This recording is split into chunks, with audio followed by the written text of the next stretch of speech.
Welcome back. We are on example number 5, how to solve trigonometric equations. Yes, and we have another one which is factoring. All right, and we have one in this quadratic form. We have cosecant to the 4th power of x minus 4 cosecant squared of x equals 0. All right, we're going to use algebra once again. If you just think, all right, and since we have both of these, and we want to say, let's just say y or u or something like that. Y is going to equal cosecant of x. I'm just going to put that in there. If that were true, then I would have y to the 4th minus 4y equals 0. All right. Now, how would not y squared equals 0? I'm sorry. 4y squared equals 0. Now, from here, what would you do to solve this? Well, hopefully your algebra skills that pay the bills would say, okay, what I would do is I would take this and I would factor out a y squared. When I factor out y squared, I'll have y squared minus 4 left over, and that equals 0. I would then have, all right, y squared, I would set that equals 0.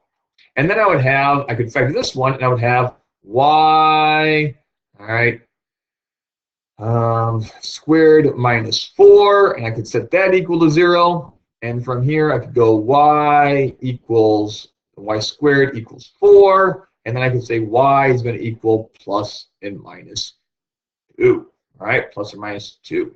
All right, because that's what we're going to do, because we're going to take the square root of that, and the square root is going to be plus or minus 2. Right? Hopefully you got that. So, well, that is exactly, my friends, what we have right there. So right here, y is going to equal, well, in this case, y is going to equal 0. And that was my solution. So I have y equaling 0, and I would have y equaling plus or minus 2. Well, y, my friends, is not, all right, just y, it's cosecant x. So what we're going to do is we're going to do the same thing. So if I would do it over here, I'm essentially factoring out cosecant squared of x. What we would have then left over would be cosecant squared of x minus 4 equaling 0. And I would go through the same process. So how would this be? Well, when would this equal 0? When cosecant of x equals 0. That's what I'm solving for this part. And then over here, I could solve it this way. And essentially, I'm going to have cosecant of x equals plus and minus 2. All right, two different solutions. So how do we solve something like this? Cosecants. Well, cosecant, if you recall, we only solve values which are sine and cosine. Sine and cosine. So right here, I'm going to write this as sine and cosine. So cosecant is 1 over sine of x. And when does that equal 0? The same way over here, I'm going to say, well, these have two different solutions. So I'm going to have 1 over sine of x, that's going to equal 2. All right. And then over here, 1 over sine of x, that's going to equal negative 2. All right, it's going to equal negative 2. Now, to solve this, what is 1 over sine of x equals 0? Well, I'm sorry to say, my friends, whenever you have a rational function, this is a rational function, we have a numerator and denominator. It's only when the numerator equals 0. And unfortunately, this will never equal 0. So this one is no can do. There is no solutions to this part. All right, no solutions. All right, for this particular, all right, part of the equation. All right, well, that's kind of cool.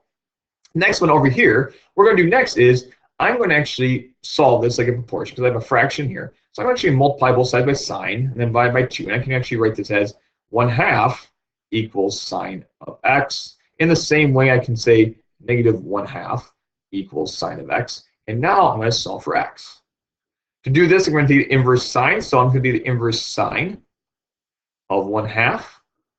And that equals x. And over here, I'm going to do the same thing. I'm going to take the inverse sine. So I can get rid of x right there. Remember inverse operations? Inverse operations are always key to solve for trigonometric functions. All right, or any type of equation. And so we have this. Now, 1/2 sine, well, if you recall, this is a basic trig function.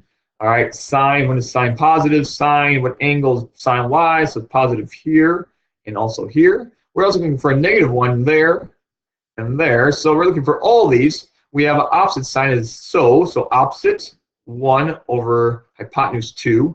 This would be 1 over 2. This would be negative 1 over 2. And this would be negative 1 over 2 as well. So we're looking for this angle, that angle, this one right there, and then the one going whoa, all the way over there. So each of these different angles in each one of the quadrants. Now, what would that be? Well, right here, well, what angle is opposite when we create this little triangle? It has a ratio of 1 and 2. Well, this would be a right angle 3. All right. Sorry, surprise, but that would be a 30-degree angle, which is pi over 6. So where is sine positive? Well, it's here, and also going to be in the other one, it would be 5 pi over 6 in the second quadrant. And we're going to add our coterminal. Don't forget coterminal angles. Coterminal. So we got to go 2 pi n. And our other coterminal, 2 pi n. And the reason why we're going coterminal because they do not give us any domain restrictions. So we are thinking we're going to find all of them. So those are 2 coterminal. All right, for here and here. Next one. Oh, blue here. All right, what do we got here? Well, this one, once again, is going to be the 30-degree angle, but we're going to go around the bend. And so we're going to have 7 pi over 6. That's going to give us this angle right there, 7 pi over 6. And our other one is going to be 11 pi over 6. That's going to give us the one going way in the fourth quadrant. And that's what we got right there. Now, we have to find our coterminal angles. Coterminal. All right. We have to add 2 pi n plus our 2 pi n. And bada bing, bada la boom. We have our 4 solutions to this trigonometric equation. And there we have it. All right. We didn't get any solutions over here, which I guess is okay. But we did get 2 from our plus or minus 2's right there. And that's what we have for our solution for this particular problem in quadratic form. See, not too bad, right? Make sure when you see this, think of algebra. Algebra is your friend. If you see my other videos, algebra is, all right, king. Algebra is your friend. Factor it out.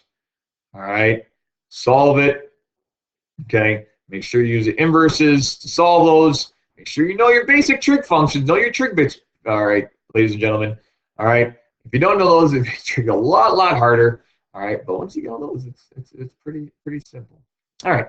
So there you go. I hope this helps you out on how to solve some more trigonometric equations. All right. We got one more video and that one is restricted domain, so you can check that one out on how to solve remaining trigonometric functions. All right. Well, God bless and good luck on the rest of your problems.